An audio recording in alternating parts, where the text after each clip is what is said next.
Bom, agora a gente vai abrir as inscrições aí, passar o microfone para quem quer fazer alguma pergunta ou mesmo uma observação, uma intervenção.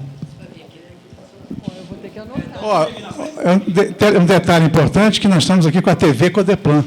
Então, esse vídeo vai passar direto no nosso site aí. Então, quem quiser acessar, não é a Globo, mas é potente. Boa tarde. Passar aqui, para você aparecer. Não, eu prefiro ficar nos bastidores. Não! Gostaria que vocês aparecessem. Não! Bem, eu gostaria de fazer uma pergunta para cada um de vocês, na verdade. Foram muitas coisas colocadas, né?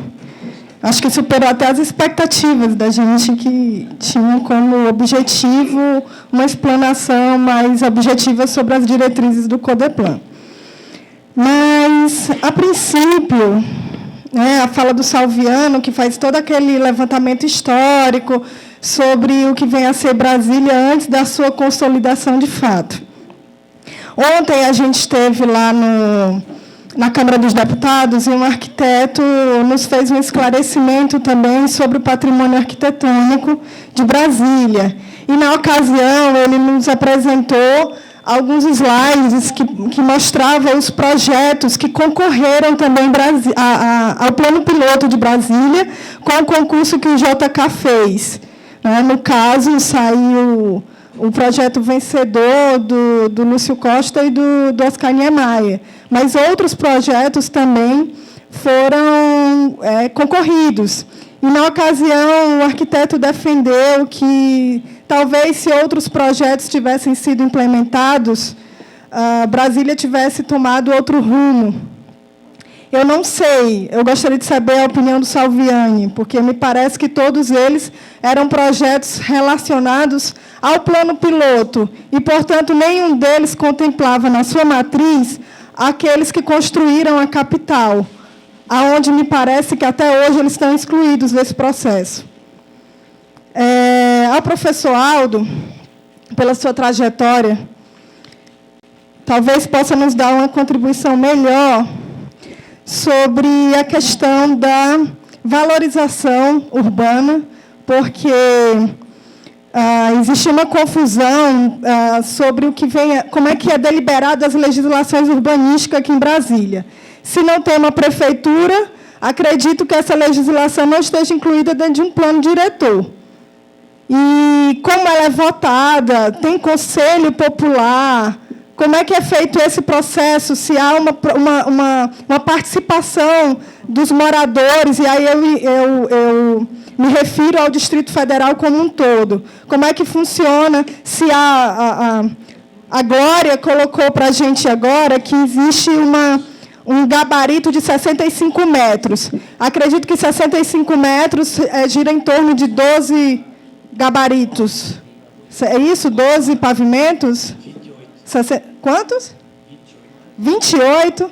Então, há uma compressão muito grande da forma de como é construído. Então, eu gostaria de saber um pouco melhor, porque como é que se dá essa valorização urbana em torno de um recurso hídrico, como o Lago Paranoá, que acredito que deve ser o metro quadrado mais caro da cidade, uma vez que se trata de uma amenidade. E como é que se dá esse processo de venda? Porque existem condomínios fechados que estão se proliferando. Isso se dá em terra pública, em terra privada? Como é que se dá isso? A outra pergunta ao Oswaldo, e aí, no final da sua fala, eu não vou falar sobre as metas do milênio, porque acho que a gente não conseguiu nem fazer a do século. Mas eu acredito que as suas colocações sobre... é pertinente sobre a questão da economia agrícola. Então, quer dizer que o território ele se concentra, você falou que existe 60% são terras rurais. Para nós da geografia é complicado. Terra rural, produção agrícola, não necessariamente é população rural, ela também é uma população urbana. Então, eu gostaria de saber se também é uma terra pública, Como é que se dá esse arrendamento e esse assentamento? São os pequenos produtores? É o latifúndio? Porque eu acho que isso já é um problema de Goiás, né? O grande latifúndio, a agropecuária, enfim. Então, se essas terras públicas para a economia agrícola, como você colocou, como elas são cedidas, né? Quem são esses produtores? É o agronegócio? Né? Como é que funciona isso? E para a Glória, né, ela faz um esclarecimento, né, bem exaustivo sobre a questão do patrimônio arquitetônico. E muitos desses ícones nós ainda não tivemos a oportunidade de conhecer. O que você se refere a projeto arquitetônico, para nós da geografia é intervenção urbanística, porque ele já se concretizou, na verdade, ele já é um empreendimento. Então, o que foi projetado ideologicamente, materialmente, como Brasília, né, o que muitas vezes a gente vê é que há uma apologia muito grande a esse projeto, como modelo, e ele não é ele é realmente um protótipo do urbanismo modernista que se instaurou no século XX. Mas, muitas vezes, esses padrões arquitetônicos nos revela como um insulto. Essa pujança arquitetônica repleta de ícones que, muitas vezes, está a serviço de uma burguesia burocrática que tem acesso a esses lugares, né? Aonde fica a população excluída de todo esse processo e que erguer essas estruturas? Né? Então, às vezes, o IFAM coloca isso como patrimônio histórico, e talvez a cruz que o Lúcio Costa projetou é o sepultamento daqueles que morreram construindo isso. Né? Então, são essas colocações, são reflexões e perguntas também. Tá? Meu tio morreu construindo Brasília.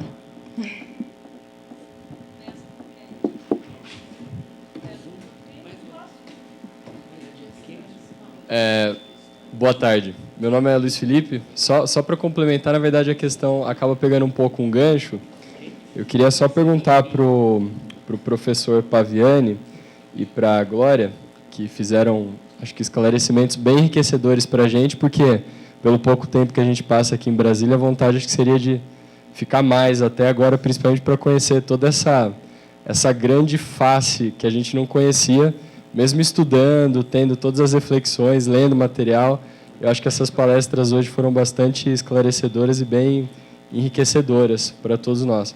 E aí eu queria perguntar só para os dois, para o professor Paviani e para a Glória Rincon, pegando um pouco desse gancho do que a Mariana falou, se haveria um momento em que seria quase uma questão incontornável essa briga em manter esses grandes vazios, essas grandes áreas que não têm uma ocupação, não têm um povoamento, para manter aquela característica das grandes obras, para manter esse aspecto do impacto como obra de arte, e levando em consideração essa atmosfera conflituosa do trabalhador que tem que se deslocar para poder trabalhar aqui onde estão concentrados os empregos, e até que ponto esse transtorno de manter um patrimônio cultural se apresentaria como talvez um motivo principal desse conflito do trabalhador e do cidadão mais vulnerável que tem que se deslocar e que está numa cidade, obra de arte, mas que tem uma logística de cidade, como qualquer outra, com os conflitos e com os impasses que são inerentes a um local que tem conflitos sociais, que tem contrastes, que tem uma distribuição que segue a ordem capitalista. Por mais ideal que seja o projeto da cidade, ela não consegue escapar dessa realidade. A pergunta seria essa.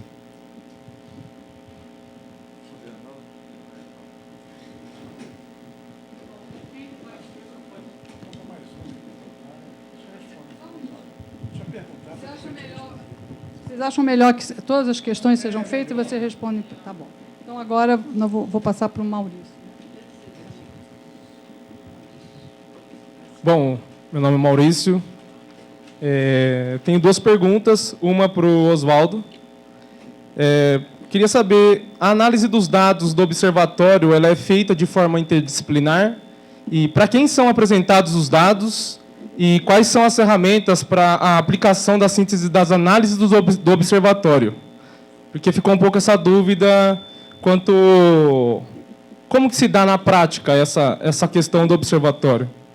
E a outra pergunta é para o professor Paviani. Queria saber o que deve ser feito para que haja um planejamento regional perante os problemas na área metropolitana de Brasília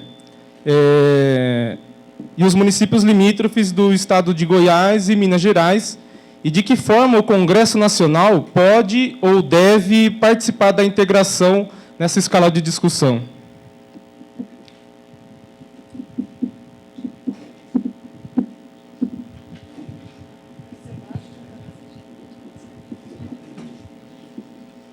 Olá, meu nome é Sebastião.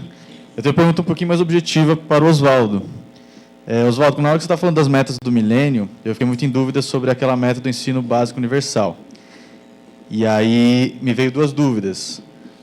Você falou que acabou, quer dizer, o abandono está diminuindo, o abandono das escolas, e a reprovação também está diminuindo. Eu queria saber as razões sobre isso, quais foram as políticas públicas adotadas para realmente diminuir esse índice, essa porcentagem, e ver como que isso poderia ser espelhado para o resto do Brasil, não ficar só no Distrito Federal. Obrigado.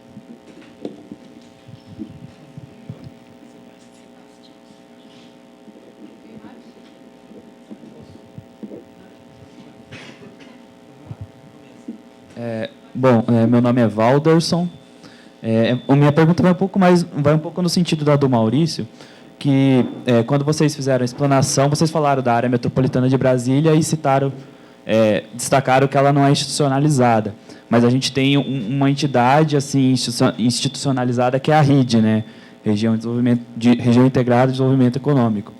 Eu queria saber até que ponto que ela colabora com o desenvolvimento metropolitano, até em que sentido ela vai nos mesmos interesses que a área metropolitana de Brasília, e até que pontos ela pode não colaborar com o desenvolvimento metropolitano. Eu penso assim, principalmente na questão dos municípios que a compõem, né, que a área metropolitana apresentada por vocês é muito menor do que a RID. E aí eu fico pensando em que sentido os municípios que não fazem parte da área metropolitana, mas fazem parte da RID,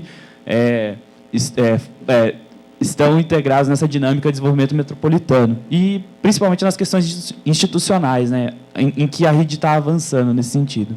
É isso.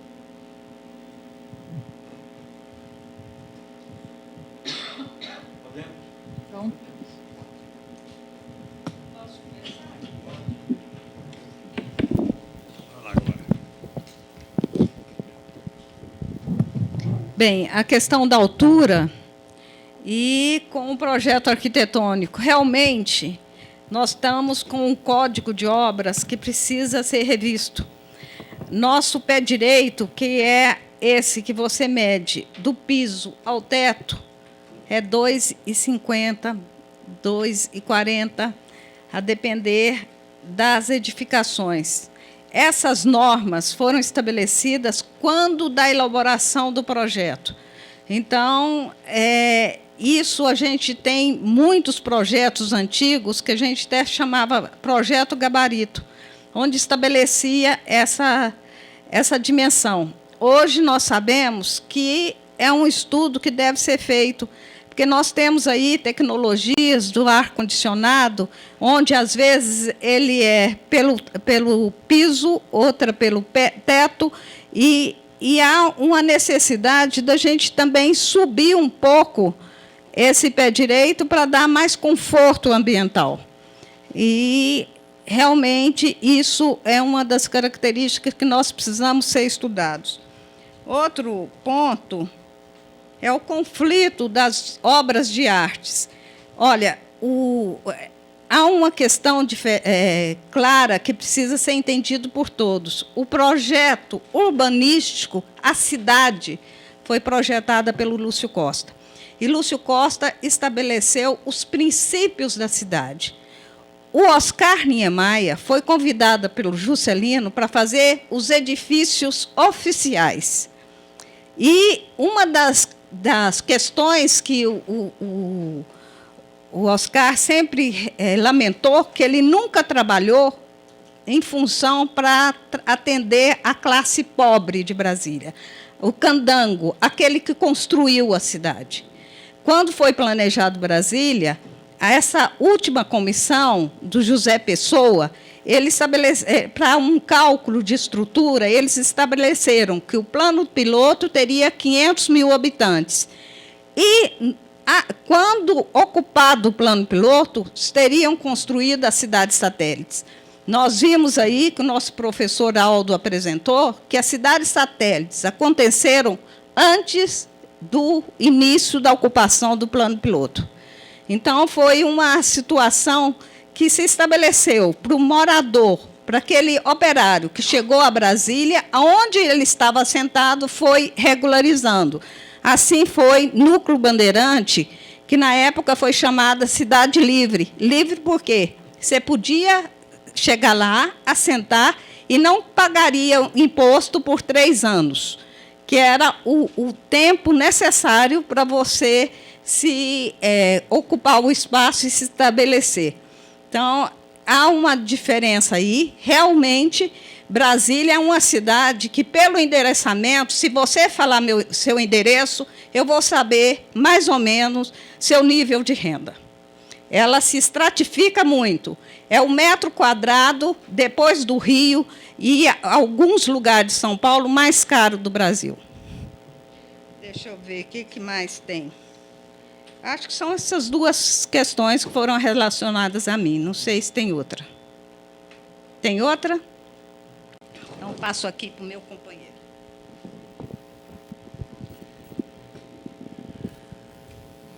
Bom, você colocou a questão dos vários planos urbanísticos, não é?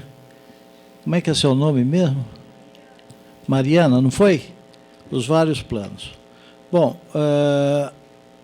a escolha do plano do Lúcio Costa, e a gente pode, hoje, à distância, fazer uma análise do acerto na escolha do projeto do Lúcio Costa. Porque o projeto do Lúcio Costa era o único projeto que se apresentava realmente como um projeto urbanístico. Muitos daqueles projetos, eles faziam um misto de urbanismo com edificação. Do pessoal, tiveram projetos que tinham edifícios de 30, 40 andares, e, na realidade, o que o governo precisava era de um projeto urbanístico que permitisse até que os arquitetos pudessem fazer os projetos arquitetônicos. Agora, dentro das preocupações de Lúcio Costa e depois do próprio governo, foram criadas quadras que seriam chamadas quadras econômicas, que eram as quadras 400, com 3 pavimentos, depois passaram a 4 pavimentos. Todos os edifícios da área urbana do plano piloto tinham uma destinação inicial e foram financiados pelos institutos tipo INSS. Na época existiam vários institutos, né, de previdência, eram os institutos de previdência que financiavam, esses institutos, então, destinavam prioritariamente aos membros do instituto. Então, a ideia da ocupação dos edifícios era uma ideia de ocupação para o funcionalismo público. E a iniciativa privada, aqueles que não eram funcionários, deveriam ocupar as áreas e os terrenos no Lago Norte e Lago Sul. E dentro do plano você tinha, então, as 400 para menor renda, depois você tinha as 200, as 100, as 300. E, durante a própria construção, foi pensado numa habitação popular financiada pela Fundação da Casa Popular e pela Caixa Econômica, que estão ali ao longo da W3, que eram casas extremamente simples, de rápida construção. E eu que vivi esse processo de construção, muitos funcionários humildes da própria Nova Cap, carpinteiros, pedreiros, né, eletricistas, receberam essas casas para morar ali na W3. Bom, o que acontece no processo e num processo capitalista no qual nós estamos inseridos? naturalmente, essas habitações e esses locais foram se valorizando. Então, o que acontece é um processo de expulsão, de exclusão dessas pessoas com menor poder aquisitivo. Embora muitos tenham recebido a casa até com financiamento a longo prazo, a oferta imobiliária valorizou tanto o imóvel que ele preferia vender e ir para uma cidade satélite e sair do plano piloto. Esse processo é um processo perverso, porque ela não considera a população, ela considera e valoriza o poder econômico. E isto acontece em qualquer cidade do mundo. Não é só aqui, vocês são de São Paulo, de Campinas, vocês percebem os bairros mais valorizados e a população mais carente morando na periferia.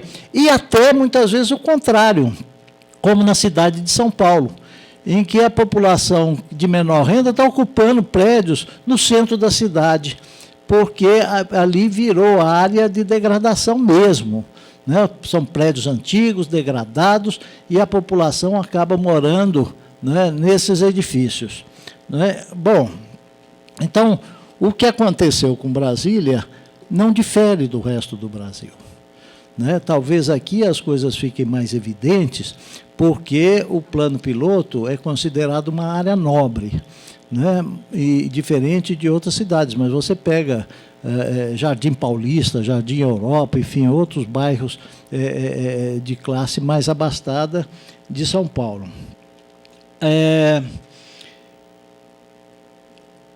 Você cita outros assuntos que nos levaria aqui a conversar hoje a tarde inteira, sobre condomínios, arrendamentos. Condomínios, por exemplo, surgiram muito porque o próprio poder público não ofereceu oportunidade à classe média. E a classe média acabou dando solução para o seu problema de moradia, ocupando terras privadas e terras públicas, e muitas vezes em invasão, e que o governo está buscando agora solucionar. Deixa eu ver o que mais que a gente poderia dizer. Quando você fala insulto a serviço da burocracia burocrática, da burguesia burocrática, não tem jeito. Isto é uma coisa que, infelizmente, acontece em qualquer cidade do mundo. Por exemplo, se faz muito a crítica do tombamento de Brasília, da preservação, essa preservação dos monumentos e da história e dos valores de uma sociedade acontecem no mundo inteiro, independentemente do regime ideológico dos países. Então, você vê que a própria Rússia, na época do socialismo, do comunismo, preservou os grandes palácios, as grandes igrejas, os grandes monumentos históricos. E a tendência do ser humano é realmente aqueles símbolos de edificação, ou símbolos históricos, ou, vamos dizer, os símbolos escritos, ou da pintura. A tendência do homem é preservar isso como um valor e como uma conquista da humanidade. E não tem como a gente mudar isso, porque isso faz parte da nossa busca pelo belo. E não há como você rejeitar o processo de preservar essas obras e essas conquistas da humanidade. Então, Brasília é considerada, não somente por nós, mas por toda a humanidade, por isso o tombamento pela Unesco, como um valor e uma conquista do urbanismo e da arquitetura moderna. Perseguida pelos urbanistas e pela sociedade, desde 1933, através da Carta de Atenas, desde a busca da cidade-parque, que fazia frente à cidade industrial inglesa, que reduzia o ser humano e obrigava o ser humano a viver na poluição dos grandes centros industriais. Então, a própria humanidade, os arquitetos e as pessoas conscientes buscaram uma revolução e propondo cidades mais humanas para o ser humano viver. E aí surgem as propostas da cidade jardim, da cidade parque, né, que fosse uma coisa mais aprazível. E Lúcio Costa, e ele mesmo diz na sua memória, ele diz que ele não inventou, ele apenas se desvencilhou de uma ideia que surgiu, por assim dizer, já pronta ao longo da história, ao longo das conquistas. Então, ele incorpora no plano de Brasília todas essas conquistas. E um detalhe interessante, que diz respeito muito especificamente à moradia, né, e que foi citado, a Glorinha citou, o conceito da superquadra. Todos nós que já moramos numa cidade tradicional do urbanismo português, que caracterizou e que criou o chamado quarteirão, que era um quadrado de 100 por 100 metros, qual era a característica fundamental dessa cidade? Você tinha o quarteirão, São Paulo tem muito isso, né? E o quarteirão são divididos em lotes, e esses lotes são habitados, construídas as casas, e o terreno do lote é privativo do proprietário daquele lote, daquela residência. Né? Então, a cidade é apropriada pelos proprietários dos seus lotes. O que Lúcio Costa faz? E qual a revolução que ele faz? Ele transforma esse quintal privado num quintal coletivo. Quando ele faz uma superquadra de 240, 280 por 280, ele libera o uso do solo para que toda a população que ali mora possa usufruir desse solo, e ele cria um novo conceito de uso do solo, socializando o solo, deixando de ser um solo de uso primitivo para ser um grande quintal coletivo. Um grande quintal coletivo onde as pessoas possam conviver. Né? E aí, a única coisa que eu lamento é que nas superquadras deveriam ter mais plantações de espécies frutíferas, né? Para que a população e os garotos pudessem usufruir um pouco mais disso, e não só de paisagismo, de árvores que não produzem frutos. Mas esta é uma revolução, e uma revolução que obriga, mesmo no mundo capitalista, as pessoas a conviverem num terreno único e se interagirem e receberem outras pessoas que possam transitar por aquele espaço. Né? Daí, o que a Glorinha disse, é a criação de grupos musicais, porque o grupo musical se faz pelo encontro das pessoas. E essas pessoas se encontram ali naquele terreno, embaixo do piloti. Ali é que há a convivência, né, da população. Então, embora Brasília tenha defeitos, a gente reconhece, mas ela possibilita uma maior socialização dos seus moradores, abastados ou não, mas uma convivência que permite que haja uma interação entre eles.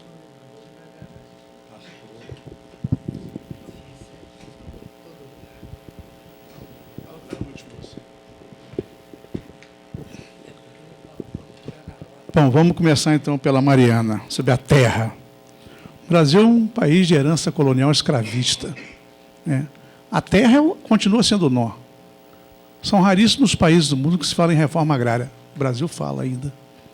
Apesar de ter feito 1 milhão de assentamentos no período da redemocratização.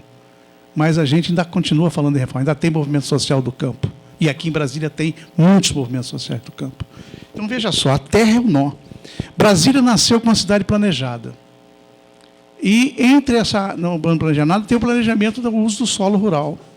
E o uso do solo rural foi pensado em forma de arrendamento no início.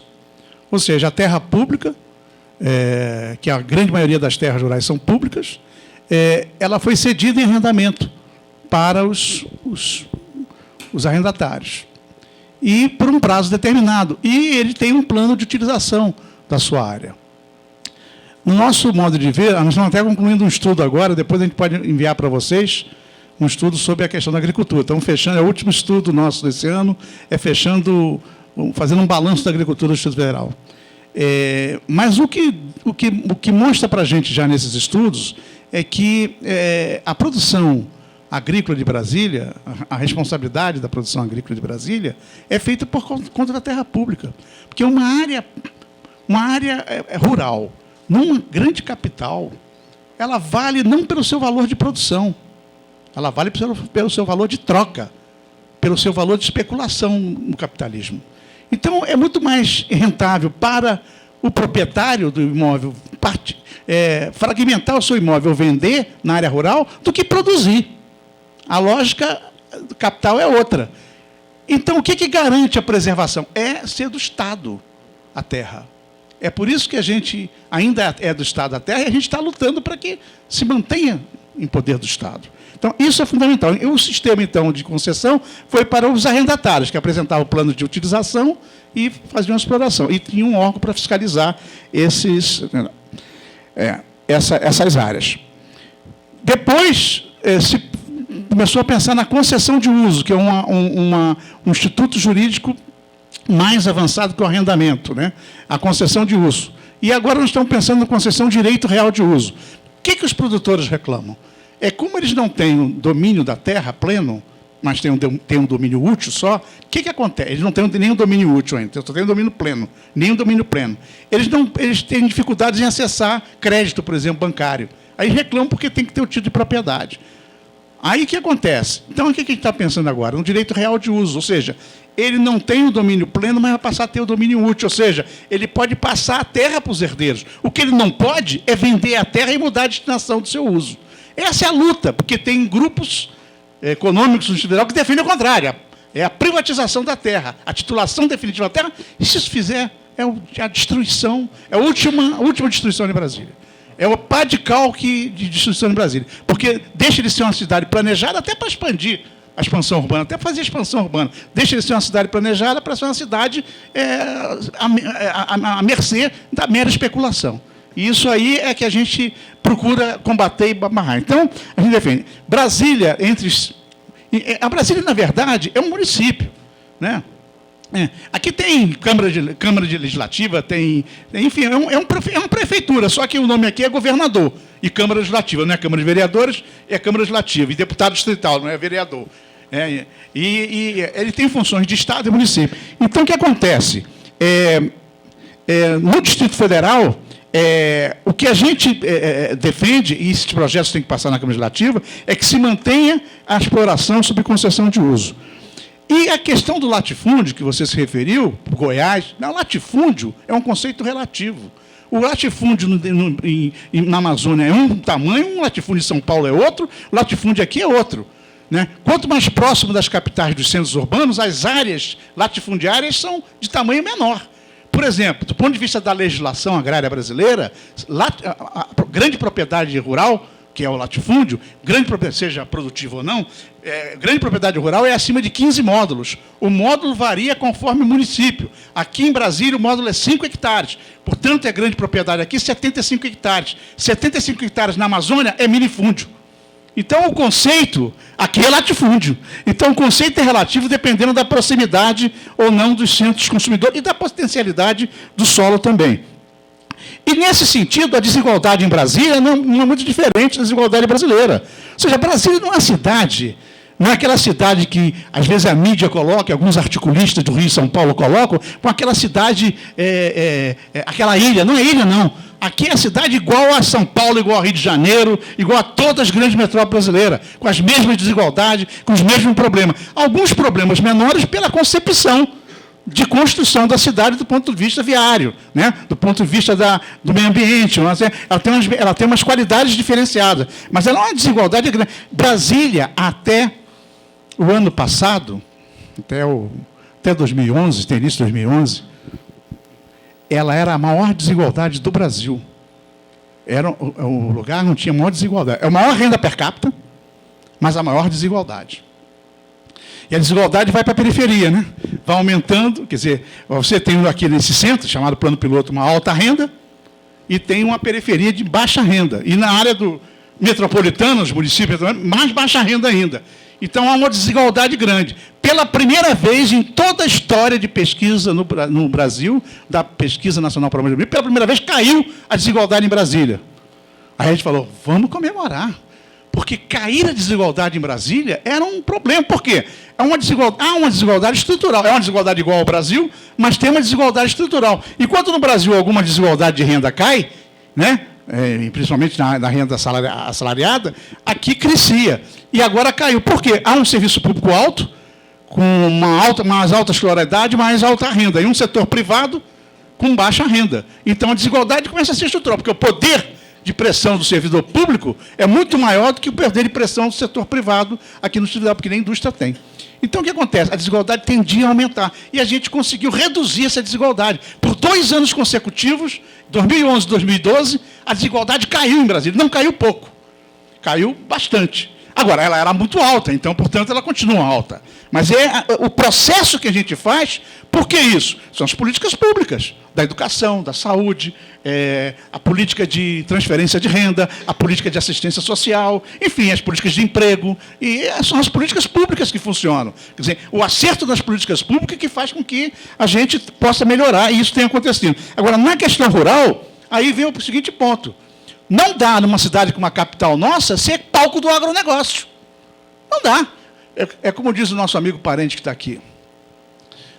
Antes de nós sermos servidor público, nós somos militantes históricos da reforma agrária nesse país. Portanto, a gente pode dizer isso com toda a propriedade. O Brasil é muito grande, há espaço para pequeno, médio e grande.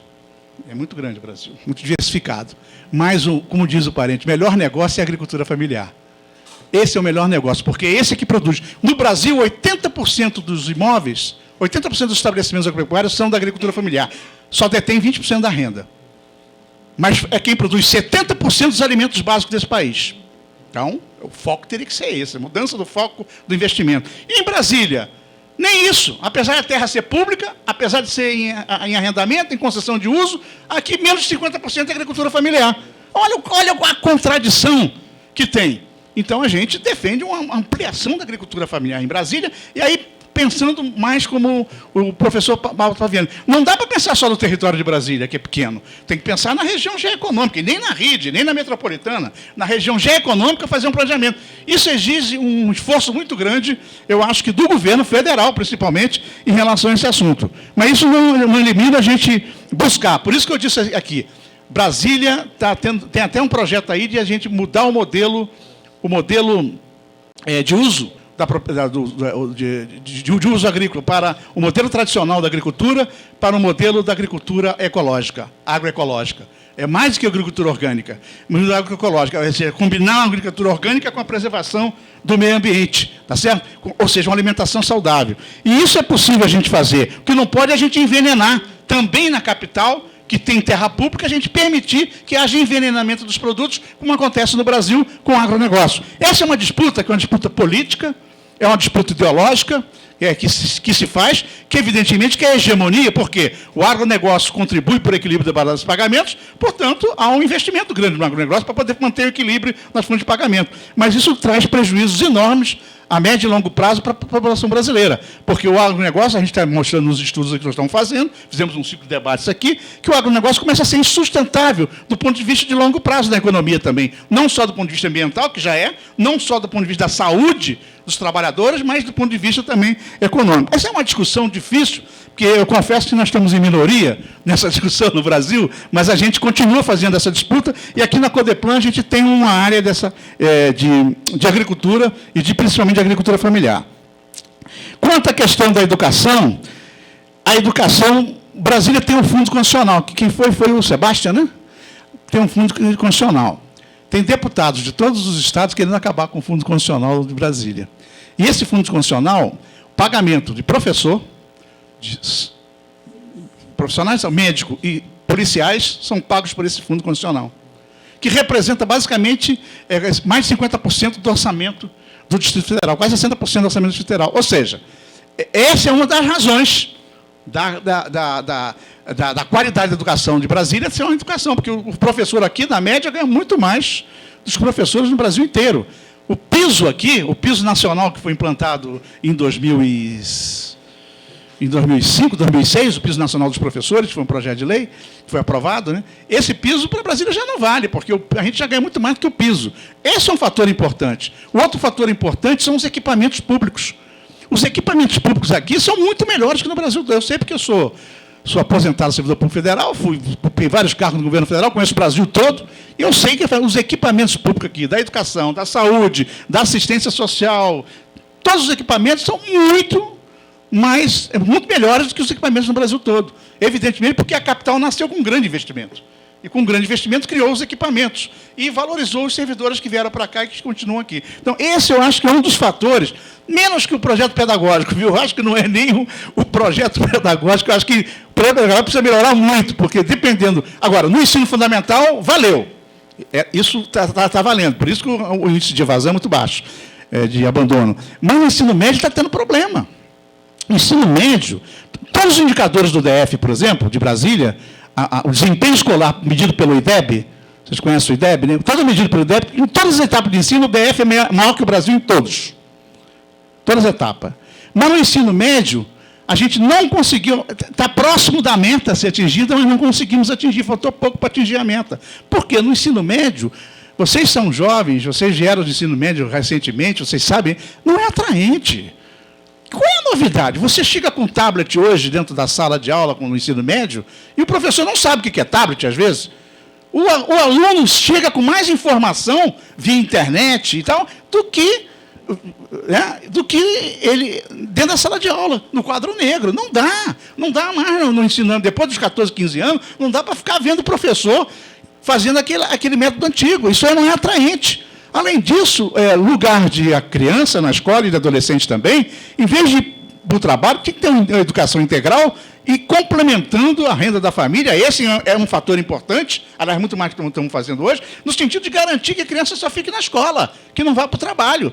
Brasília, outro detalhe, a gente fala que reduziu. Acabamos com o trabalho infantil até 14 anos. É mole isso? Isso é uma coisa fantástica. Até 9 anos já tínhamos acabado. Agora, de 10 a 14 anos, estamos com um resíduo de trabalho infantil em Brasília. Isso é fantástico. A terceira conferência global foi aqui, a gente mostrou, a gente ficou muito encantado com isso. Isso é muito importante para a gente, porque isso garante uma nova geração de pessoas, cidadãs, que estão na escola. Né? E uma das razões de acabar o trabalho infantil, sabe qual foi? A renda das famílias, é claro, que cresceu, e porque elas estão dentro da escola. As famílias que têm o Bolsa Família aqui, são cerca de 90 mil, não é pouco para a cidade, 90 mil. As crianças têm um índice de frequência escolar mensal maior do que os que não têm Bolsa Família, que são das classes médias. Por quê? Há uma condicionalidade, uma das condicionalidades do Bolsa Família não é só transferir renda, é que a criança permaneça na escola. Então, há uma fiscalização da mãe, principalmente mais do que o pai, da mãe em relação a esse assunto. Então, é importante. Outro fator que a gente viu que contribuiu foi que a escolaridade dos pais aumentou aqui. E quando a escolaridade dos pais aumenta, ele dá mais valor à educação e passa a cobrar mais do filho a questão da educação, incentivar mais o filho. Esse foi outro fator que a gente identificou em Brasília. Eu estou falando de Brasília. A gente identificou Brasília como outro fator. Então, é sempre um conjunto de fatores, de políticas, né? Não é uma só política, né? que acaba funcionando. Então, essas são as razões. A questão do observatório, vou dizer como foi o nascedor, para ver se eu respondo a você. Não tinha acompanhamento desses objetivos do milênio aqui. Quando a gente veio para a Condeplan em 2011, criamos a Diretoria de Estudos e Políticas Sociais, o governador queria transformar a Condeplan num órgão parecido com o IPEA, e na área do IPEA o que fez a diferença foi a Diretoria de Estudos e Políticas Sociais do IPEA, com seus estudos nos últimos 10 anos, 12 anos.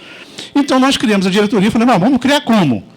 A Condeplan não tinha expertise disso, não tinha nem profissionais voltados para as políticas sociais. Como fazer isso? E o que a gente fez? A gente fez um seminário internacional. Internacional por quê? Na verdade, não era um seminário internacional. Era um seminário com organismos internacionais, quando o nosso amigo Salviano aqui era secretário de Assuntos Internacionais aqui, e o nosso amigo aqui, Alco também era assessor dele lá, especial aqui do Salviano. Fizemos um seminário internacional aqui, com todos os organismos internacionais, com a Presidência da República. E quem são os usuários? Como é que a gente formou? Secretaria de Educação, Ministério da Educação. Secretaria de Saúde, Ministério da Saúde. Secretaria do Trabalho, Ministério do Trabalho. Secretaria de Desenvolvimento Social, Ministério do Desenvolvimento Social. Ou seja, começamos a pegar o correlato local e o correlato nacional, botamos numa mesa e abrimos o debate. Foi um debate de 3 dias, com 700 pessoas em média no debate. Então, foi aí que surgiu. E ali surgiu. Não é só para discutir as metas do milênio. Para a gente atingir as metas, tem que acompanhar essa meta. Aí, no seminário, surgiu uma resolução do seminário, dos participantes, de criar o observatório. E, na criação do observatório, propuseram criar o observatório não só para o Distrito Federal, mas para a área metropolitana. E a gente, então, fizemos um projeto, criamos o observatório na Codeplan, e nós fazemos o acompanhamento, não é mensal, não é anual, portanto, todo ano a gente fecha os dados mais atualizados e atualizamos o nosso relatório. Agora vai sair uma última atualização agora no final do ano, né? E vamos fazer uma publicação não só no site, mas uma publicação em papel que a gente pode depois dar para a professora, distribuir para os alunos lá, que a gente vai fazer uma conclusão. Essa atualização. Então, nós fazemos o cálculo, nós temos uma equipe aqui, que essa equipe interage com o IBGE, com o DataSUS, com o INEP, que é o Instituto de Estudos e Pesquisas Educacionais, e com os órgãos do GDF. E pega as informações e calcula os indicadores. E coloca em gráficos, em análises, e faz análises. Então, nós temos aqui assistentes sociais, sociólogos, estatísticos, economistas, psicólogos. Os psicólogos gostam muito de fazer estatística, né, mais do que psicologia. Então, tem psicólogos, né, geógrafos, né? Aliás, eu gostaria aqui de fazer uma homenagem da geografia, porque me veio à cabeça agora isso, quando estou falando isso, foi uma das pessoas que ajudou a construir a nova diretoria e que faleceu na semana passada. Era um geógrafo, o único geógrafo da nossa diretoria, e que ajudou a construir esses indicadores aqui. Então, eu queria fazer uma homenagem aqui, dedicar essa nossa exposição aqui dos ODMs ao Chico, nosso geógrafo que faleceu. Era um geógrafo de carreira da Codeplan, estaria muito satisfeito se estivesse aqui. Ele deve estar presente aqui, pelo menos o seu espírito, a sua alma, a sua energia, dependendo das nossas religiões, né? E deve estar aqui presente para, nesse momento, que eles teriam um de vocês, um de nós aqui presente. Mas, enfim, então, a análise de dados é feita por... É multidisciplinar, multidisciplinar. Dá uma confusão danada isso aí na multidisciplinar. Na prática, às vezes, a multidisciplinar tem as concepções diferenciadas. Mas há uma coisa multidisciplinar, desses vários especialistas que tem aqui, mas mais importante que nosso trabalho é que nós fazemos um trabalho casado com os usuários, ou seja, os usuários do governo que trabalham com esses dados. Nós não fazemos estudo só pesquisa, não é o IBGE aqui, só o IBGE, aqui é o IBGE e o IPEA. Nós fazemos estudo também para recomendar mudança nas políticas públicas. E aí a gente trabalha com cada secretaria dessa, e as metas do milênio foram os indicadores que a gente escolheu para poder implantar a diretoria. Então, o ODM está no nascedouro da diretoria. Com o ODM, a gente capacitou os nossos analistas, os nossos técnicos e os nossos usuários para aprender. Mas hoje está muito mais com o ODM. Hoje, se vocês acessarem o site, você vê vários estudos nessa área. Não sei se eu respondi. Agora, do ponto de vista tecnológico, você vai ver que nós temos uma plataforma tradicional ainda, viu? No nosso site. Então, para a gente melhorar o nosso observatório, tem que melhorar a plataforma tecnológica do nosso site, para poder ter acesso mais direto. E mais do que isso, vocês poderem trabalhar com os dados que estão no site. Coisa que hoje você não faz, porque a plataforma não permite isso. Então, hierarquizar, classificar, né, dividir, essa coisa, cruzar, né? Então, ainda não permite isso. Então, é uma questão da plataforma técnica, tecnológica. Mas ele é bastante interessante, tem bastante informação, e vocês podem acessar, acho que vai ser muito útil para o dia a dia do trabalho de vocês. Muito bem. Estamos no adiantado da hora, eu tenho um compromisso daqui a pouco, mas vai lá, vou tentar responder. Em primeiro lugar, dizendo que Russo acompanho cada vírgula do Russo a respeito dos passos necessários para consolidar uma educação cada vez melhor. Os meus colegas futuros geógrafos tratem bem a questão educacional dos seus lugares de origem, porque é o futuro do país que está aí. Vou responder para a Mariana sobre o que ela pergunta sobre se há conselhos populares. Bem, com a Constituição de 1988, Brasília ganhou autonomia político-administrativa e, com isso, a possibilidade de eleger governador, vice-governador, de ter uma Câmara Legislativa, que é um patamar um pouquinho superior digamos, uma Câmara Municipal, não é? Com isso, nós tivemos uma lei orgânica, que é a nossa Constituição, não é? E, enfim, as coisas foram funcionando a tal ponto de que, em 1977, nós tivemos um primeiro plano diretor de ordenamento territorial que chamou PEOT, não é? Ele não foi inteiramente implantado. Se fosse, teria sido muito interessante, porque ele não era monodomiciliar, e sim, até chamam ele o projeto das borboletas, porque nas asas das borboletas você encontraria residência, você encontraria a base econômica produtiva, né, e etc, etc. Foi criticado na época. Eu não fiz parte dele porque eu estava fazendo a minha livre docência, e os colegas que trabalharam sempre lamentaram que ele não foi integralmente implantado. Depois tivemos muitos outros planos, não é? O POUSO, POT e, mais recentemente, o PDOT, que nasce lá nos anos 90 e vem sendo renovado. Foi aprovado ano passado, mas teve um problema constitucional, voltou para a Câmara Legislativa, enfim. E agora, presentemente, nós temos duas brigas fundamentais. Uma é um tal de LUOS, que é Lei do Uso do Solo Urbano, né? LUOS, do uso do solo. O uso e ocupação, o O é ocupação. Aliás, ele já tem até um erro vernáculo, né? Na realidade, o que querem seria LUOT, muito parecido com lote, né? Seria Lei do Uso e Ocupação da Terra, né? Porque aqui, o grande problema aqui é não solo, né?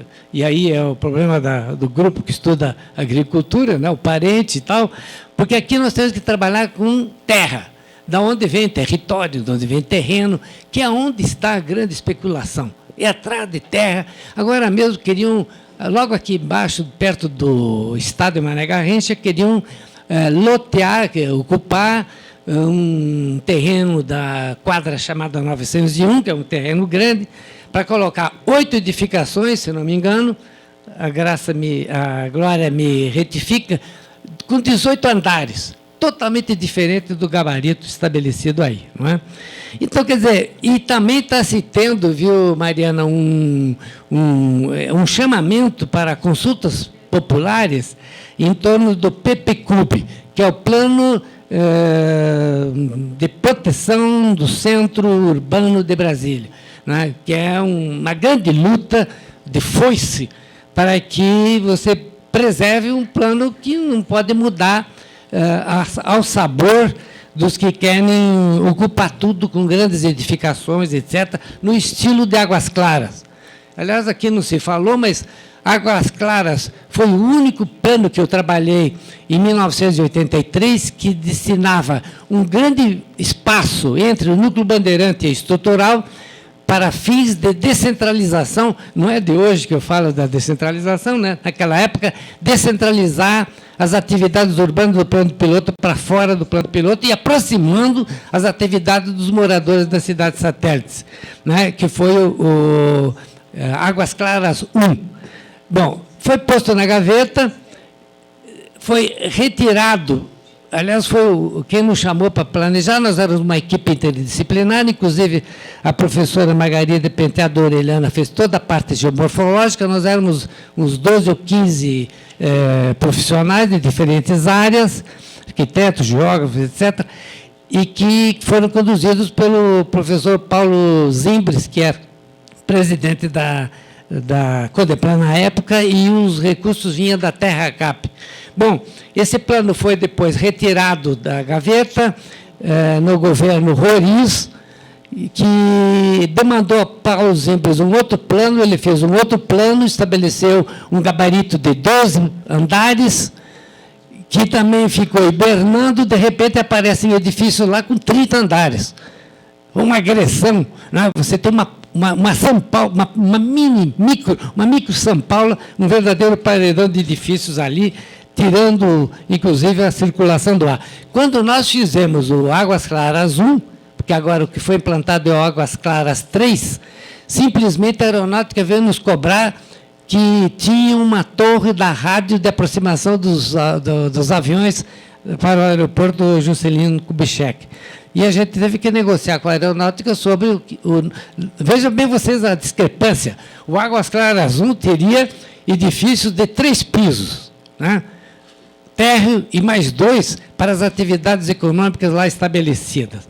E ficou aquilo que está ali. Não é? E o ruim, não sei como é que nós vamos fazer, vocês que são aí também da parte política, como fazer para não construir a outra metade de Águas Claras que está disponível para os construtores. Né? E com isso, com Águas Claras 3, nós tivemos uma invasão de grandes capitais para a especulação da moradia aqui, que é uma coisa crucial, como vocês sabem, não é? Então, quer dizer, Mariana, eu acho que é uma coisa mesmo de trabalhar muito no PPCUB, no LUOS, para não degenerar a questão não só da proteção do plano piloto, porque sempre que você fala em plano piloto, fala em Brasília, mas Brasília é um todo, e esse todo que está para fora, aí as 30 cidades satélites, são muito esquecidas de planejamento urbano, de tudo. Né?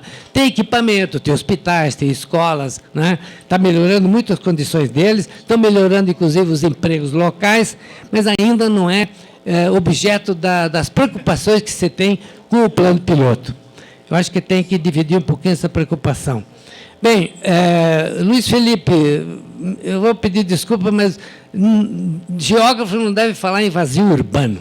Eu escrevi um artigo no Correio Brasiliense sobre o vazio urbano que, quando é pronunciado, é sempre pelo especulador. Por quê? Porque ele vê um terreno, é vazio. Não é vazio nenhum. Ele pode ser vago, ele pode ser desocupado. Mas lá você tem um lençol freático, lá você tem vegetação, onde eu moro tem passarinho e tal. Não, nunca é vazio. Né? O vazio é o termo especulativo. Né? Então, eu acho que, quando você fala aqui no plano de piloto e vazio, eu fico meio já de sobreaviso de que vem coisa aí, né? Vem quem queira se aproveitar disso. Bom, para ser rápido devido aos compromissos, a questão para Maurício, a questão do planejamento regional, eu acho que o Congresso Nacional se mantém fora disso. Eu tenho cobrado de parlamentares que são representantes nossos lá, que sejam mais ativos. Não é? Eles lá têm passagem aérea para voar por aí e por lá. Não tem que ter passagem aérea. Eles têm que ir de carro, de ônibus, né? Ver o que é bom, o que é bom para conhecer as cidades andando aí na congestão urbana que você tem. Infelizmente, o grau de preocupação regional é baixo no Congresso Nacional e mais baixo ainda, eu acho que na Câmara Legislativa. Quem tem se preocupado com a questão regional é a Codeplan, não é? Por quê?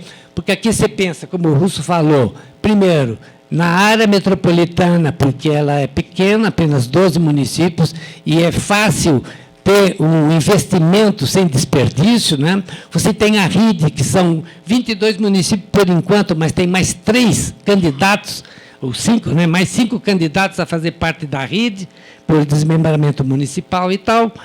E tem também a região geoeconômica, que já foi, em 75, objeto de preocupação do governo federal, que em plena ditadura queriam se preocupar com a questão regional, e, ultimamente, inclusive, o doutor Júlio Miragaia está preocupado com uma região, um PERGEB 2, né, que seria um avanço com mais de 50 municípios para um desenvolvimento regional mais compatível com o grau de influência da cidade, como cidade, né, não como capital federal, mas como cidade sobre o território adjacente por parte de Brasília. Não é?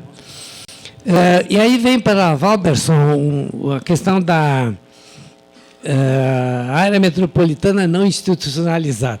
Eu ontem teve uma briga com uma colega lá, briga entre aspas, né? Nós somos muito amigos, somos geógrafos da parte urbana, muito fraternos, mas ela me cobra que eu não tenho que pôr letra maiúscula na área metropolitana, que tem que ser com letra minúscula, porque não é de lei. Olha, nós somos muito burocratizados. A população que intercambia, né? da periferia urbana, né, não pejorativa, quer dizer, do chamado antigo do entorno, que nós aqui na Codeplan sepultamos, né, esse sim, entorno é um termo pejorativo. As pessoas não foram para o entorno porque queriam. Aqui a terra é muito cara, o aluguel é muito elevado. Então, eles foram procurar onde morar, e Valparaíso, Santo Antônio Descoberto, Águas Lindas, como eu falei. Então, está se tentando integrar, viu, o Valberson? Primeiro, os municípios mais próximos, não é? Que estão mais afetos ao movimento popular de centenas de milhares de pessoas todos os dias. Porque elas foram morar lá, mas depende dos empregos, dos médicos, de tudo, né? O equipamento urbano de toda a cidade, Taguatinga, Gama, enfim, Plano Piloto, é muito procurado pela essa população, porque eles já moraram aqui em grande parte, né? E quem migrou para lá, porque não deu para migrar para cá, também tem esses laços contínuos.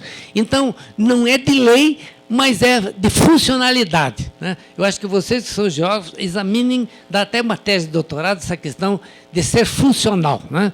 Funciona independente do traçado geodésico que separa o Distrito Federal de Goiás. É uma rua, mas ninguém obedece e trata de fazer a migração pendular, né? O chamado commuting, que sobrecarrega as vias daqui. Liguem amanhã de manhã, qualquer noticiário, amanhã de manhã não, teria que ser dia de semana, como é que as nossas vias são entupidas de carro, porque no passado não estavam preocupados com transporte público, né? O nosso metrô nasceu muito tarde, não é? E agora que está se pensando em um veículo leve sobre pneus e um veículo leve sobre trilhos, que vai desafogar um pouquinho.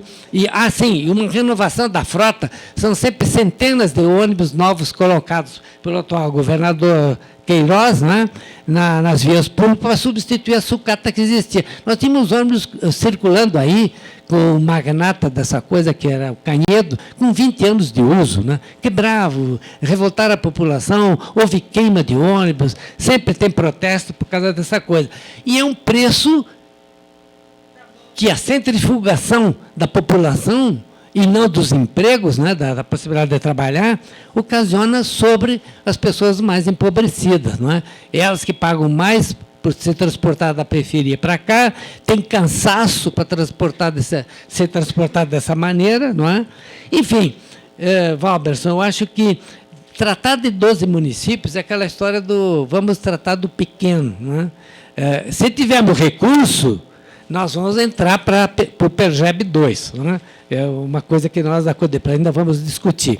Então, eu faço votos que a gente tenha uma lei que está circulando agora no Congresso, né, mas é uma PEC que altera a Constituição para permitir que 2 unidades da federação tenha uma área metropolitana conjunta, né, que seria Goiás e o Distrito Federal. Mas é uma PEC que interessa a poucos estados brasileiros, Santa Catarina, talvez Pernambuco, não sei aonde. Quem tem RID pode ter uma área metropolitana assim. Então, não está andando, né? Tá desde